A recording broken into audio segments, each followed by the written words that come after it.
ओम नमः शिवाय। ये संसार का सबसे पहला मंत्र है। इससे पहले कोई मंत्र था ही नहीं। ये संसार का सबसे पहला मंत्र है। ये कैसे निकला? ये बंधु महादेव जी के पांचों मुख से निकला। शंकर जी के कितने मुख हैं? पंचमुख। शंकर जी के 5 मुख हैं। आपने कभी ऐसे महादेव जी का दर्शन किया हो जिनके 5 मुख हों? और याद रखना, जिन महादेव जी के 5 मुख होते हैं उनका नाम होता है पंचमुखी महादेव। अयोध्या में सरयू के किनारे पंचमुखी महादेव का दर्शन हमने अपने पूज्य महाराज श्री के आश्रम में किया है। संसार में हर व्यक्ति को एक बार पंचमुखी महादेव का दर्शन जरूर कर लेना चाहिए।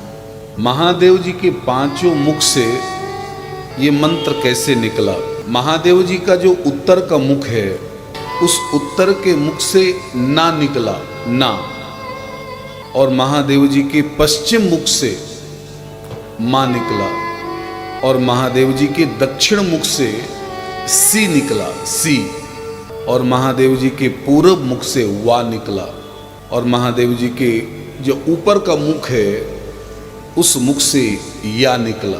अब तीनों अक्षरों को जोड़ दो, क्या बन गया? नमः शिवाय। इस मंत्र को कितना जपना चाहिए? ज्यादा नहीं।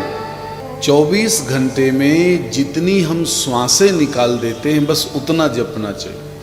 कितनी श्वासें निकालते हैं? 21,600।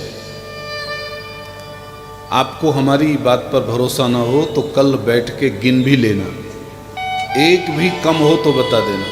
लेकिन ध्यान से सुनिएगा, 21,600 श्वास स्वस्थ व्यक्ति निकालता है। जो बीमार होगा,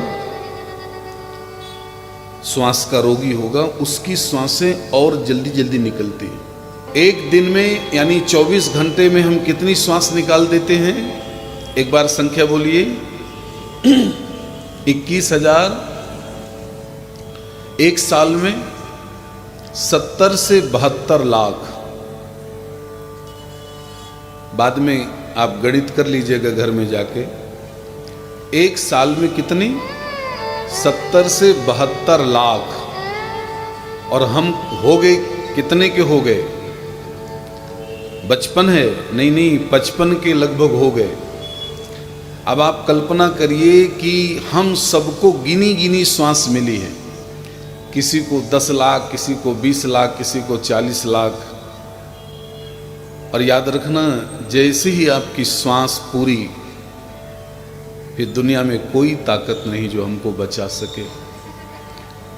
तो बंधु, हमको करना क्या चाहिए?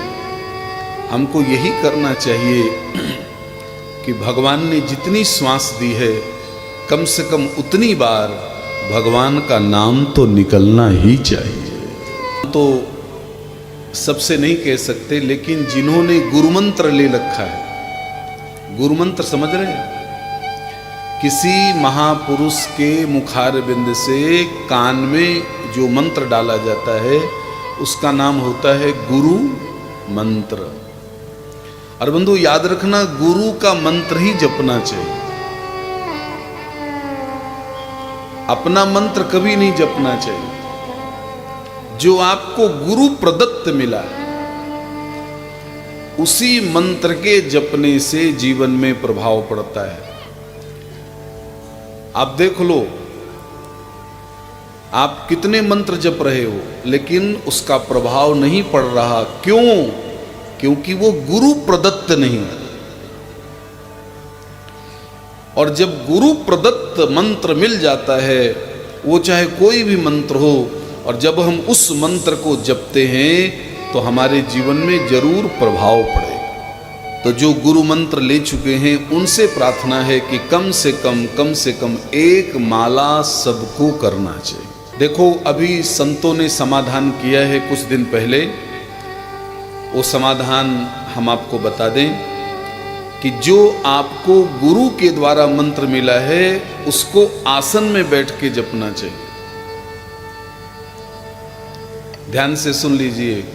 जो आपको गुरु के द्वारा मंत्र मिला है उसे आसन में बैठ के जपना चाहिए, लेकिन जो गुरु के द्वारा नहीं मिला उसे आप 24 घंटे जप सकते, चलते फिरते उठते बैठते सोते जागते खाते पीते।